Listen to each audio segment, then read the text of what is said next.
What's going on YouTube? Jared here at Big Pine Sports. We're just getting ready to install some seat heaters in the all-new KRX 1000. Wanted to do a couple walk around videos to show you a little bit about what we've done. Fast forward a little bit, we have already installed the switches. As you can see there, you've got low, off, and high on the setting for the heat. We have ran our power and brought our ends out right here down by the seat belt bolt. Really quite the perfect spot to get them to, so you can run the wires from the seat heaters. You're gonna have to pull your bottom seat cushion out as well as pull your back seat all the way out. You do not need to uninstall it from the base. We're going to do a little bit of updates along the way. I'm videoing on my own tonight. It's after hours. We're closed. I'm by myself. I'm going to do the best I can with what I got. So, on to the next step. For the bottom and the back seat cushion, you're going to take a flat blade screwdriver, smaller the better, and you're going to go and undo the staples. I found on these that if you get to about the halfway point, that's going to be best. No need to uninstall it all the way. Flat blade screwdriver and some pliers to finish pulling them out will be sufficient. Alright, there you can see the seat cover pulled back.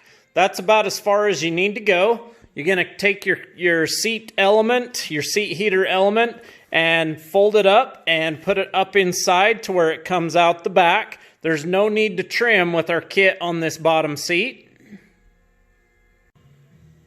And there's a look at what it looks like when you've got it stuffed underneath. Make sure it's nice and tight under here and that it's tucked in and that you've got no wrinkles.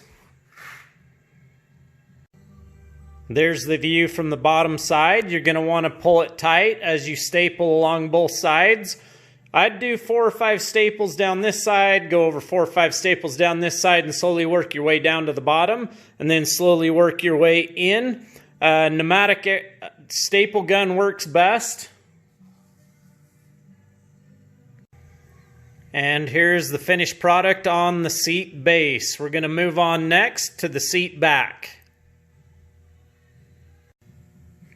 Alright, on the seat back, there is no reason to remove the seat from the seat back base. As you can see, I've gone and flipped up all the staples here about to the halfway point up. Again, there's no reason to uninstall the seat cover the whole way. The less that you have to undo, the easier it is to put it back together. So I'm going to go through now and then install all these staples and pull back the seat cover. Okay, there you see the seat cover pulled back. On the seat element itself, you're going to want to trim this for the back piece. And if you look down the side there, you can see that darker section. You're going to want to trim with some nice scissors about a 1/2 inch off on both sides. The reason why you're going to need to do that is to fit in between this piece on the stock cover. It's attached all the way through. It's going to be a pain to try to release that. It will not affect the heating element, but you're going to want to make sure and not trim into those wires right there. As you can follow them, they go down and tie into where your wiring is to where it plugs in. So be real careful. Just trim off about a 1/2 inch on both sides. As you can see there, kind of through it there with the light. Just take your scissors. Again, a 1/2 inch is sufficient, and it'll slide right up in. No other trimming required. There you can see the piece that we've trimmed off. And there you can see the element is tucked up in. Make sure you've got no wrinkles with the element underneath. And then you'll simply pull the cover back over itself. There's the cover pulled back over, and now all we're going to do is pull it tight, just like we did on the bottom. Do about 5 staples or so on one side, then the other, and slowly work your way down till you get to the bottom, and then work your way to the inside. Be sure not to puncture the wire that's going into the element itself. Here you're looking at the finished product. Now you'll just simply reinstall the seat back and the seat base. Plug in, zip tie your wiring along your rail so it doesn't get hung up on anything else, and you're good to go. Okay, now we have the seat back installed with the base. Like I mentioned earlier, I did take a zip tie right up here and one right here and fastened it to the frame. That'll keep the wire from catching on anything. It will still also allow the seat to slide forward and backward. And there's our connector sticking out right there.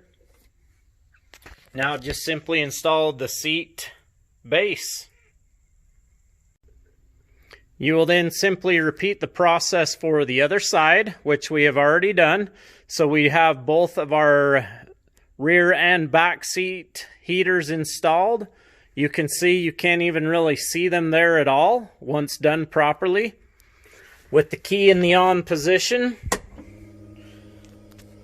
you'll be able to turn them on low, or in this side, I'll put it on high. You do have the indicator there to let you know that they're on, but you will know that they're on once they heat up. It doesn't take very long either to heat them up. You can install these rocker switches anywhere you can cut out a hole. I will advise you guys, the rocker switch for these heated seats is smaller than your knockout plugs next to your dash.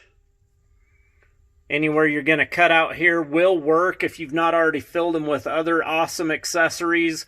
I selected this location down here because they were not already pre-cut out. There were some template lines there. I will advise you, however, do not cut them the full height and on the top and the bottom side. The width is fine, but you're going to need to be short on their template for the top and the bottom in order for that rocker switch to go in and seat properly. So again, as you can see, once installed, they look awesome. They work really well with the low, off, and high setting. If you have any questions, give us a call, 435-427-3338. You can also check us out on the web at bigpinesports.com.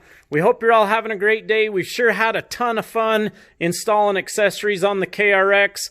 We're pretty much done with this one, so we're going to get out and do some playing. We're going to shoot some video out in the real world. Have a great night, everybody. If you'd like to talk to me personally, 435-427-3338 is the shop, and my cell phone, 435-851-3637. You can call or text at any time. Appreciate y'all. Have a great night. We are shipping product daily. If you get the order in by 1 p.m. Mountain Standard Time, it'll ship that same day. Have a great night. Talk to you guys soon.